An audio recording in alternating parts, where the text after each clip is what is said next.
दोस्तों, जब भी बात नवरात्रों की आती है तो हमारा दिमाग पूजा पाठ, देवी माँ की अर्चना, आरती तक ही सीमित रह जाता है।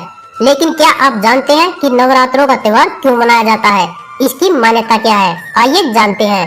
दोस्तों, वीडियो शुरू करने से पहले यदि आपने अभी तक हमारे चैनल को सब्सक्राइब नहीं किया है तो चैनल को जरूर सब्सक्राइब कर ले और साथ ही वीडियो को लाइक और शेयर जरूर करें। दोस्तों, सदियों से हम नवरात्रों का त्योहार मनाते आ रहे हैं, व्रत रखते आ रहे हैं। देश के अलग अलग हिस्सों में अलग अलग तरीकों से इस त्योहार को मनाया जाता है।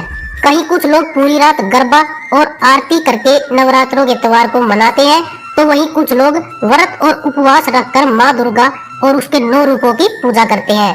लेकिन इस नवरात्रों के पीछे असल कहानी क्या है, आइए जानते हैं। दोस्तों, नवरात्रों से जुड़ी एक पुरानी कथा है। महिषासुर नाम का एक बड़ा ही शक्तिशाली राक्षस था।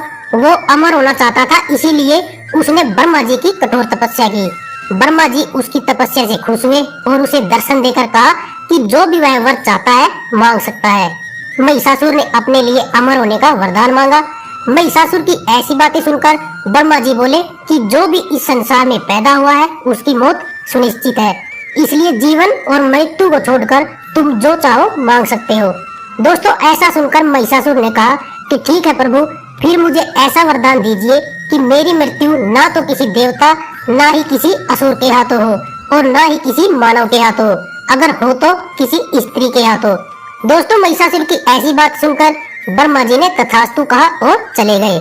इसके बाद तो महिषासुर राक्षसों का राजा बन गया। उसने देवताओं पर आक्रमण करना शुरू कर दिया। इससे देवता घबरा गए और सभी एकजुट होकर भगवान शिव जी और विष्णु भगवान के सामने चले गए। लेकिन महिषासुर को ब्रह्मा जी का वरदान मिला हुआ था कि उसकी हार या उसकी मृत्यु किसी नर के हाथों नहीं हो सकती, इसलिए भगवान शिव जी और विष्णु जी भी कुछ नहीं कर सके। दोस्तों, महिषासुर से रक्षा करने के लिए सभी देवताओं ने भगवान विष्णु के साथ साथ माँ आदि शक्ति की आराधना की। उन सभी के शरीर से एक एक दिव्य रोशनी निकली, जिसने एक बेहद खूबसूरत अप्सरा के रूप में माँ दुर्गा का रूप धारण किया।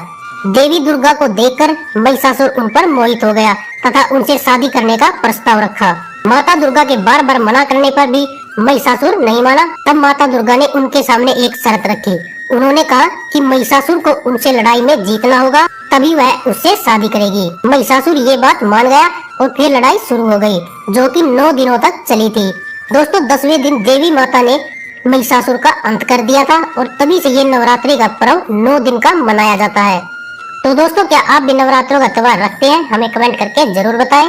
और यदि वीडियो पसंद आई हो तो वीडियो को लाइक, शेयर और चैनल को सब्सक्राइब जरूर कर दें और साथ ही कमेंट बॉक्स में लिख दीजिए जय माता दी।